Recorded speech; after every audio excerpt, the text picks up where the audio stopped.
recipe, what? I don't know.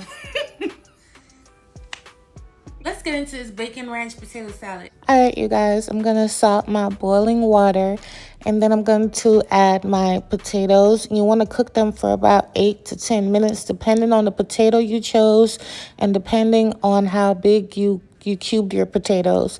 Just make sure you don't overcook them. They should look like this, and they still should have some give when you try to poke it with a knife or something like that.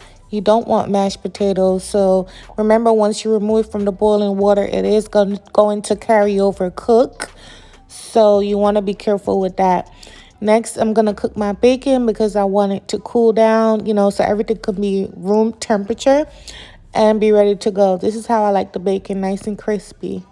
All right, so this is everything nice and prepped. Instead of relish, I'm using pickles. You guys know I love using pickles instead of relish. It's just my thing. I like doing it.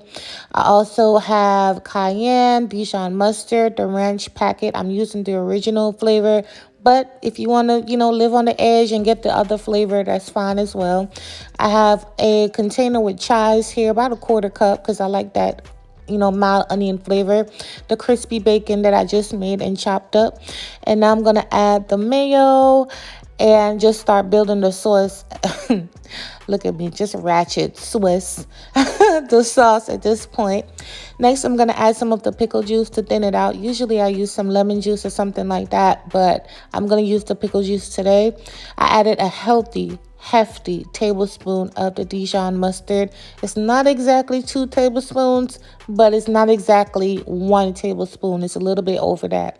Next, I added half of the package of the ranch packet, the cayenne, the black pepper, and I'm going to mix it up. Remember, all ingredient measurements will be in my description box.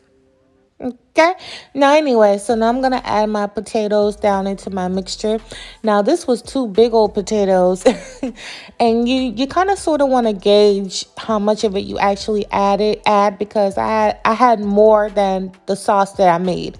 And so I didn't add all my potatoes, but I added most of my potatoes. Next, I added the chives, the eggs, the pickles, and pretty much I'm about to mix it up.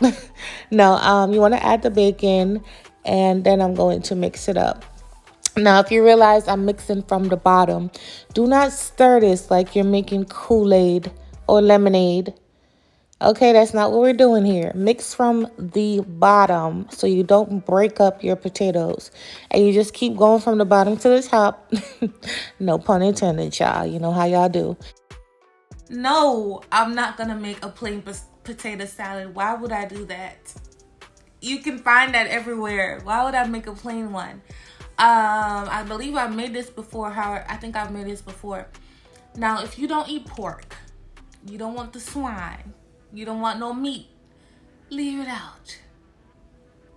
And then you have a ranch potato salad, which is also good on its own. Leave it out. No big deal. See, look, it's over. It's done. All right, so now I'm going to plate it up. I'm going to add the potato salad right to my little ramekin.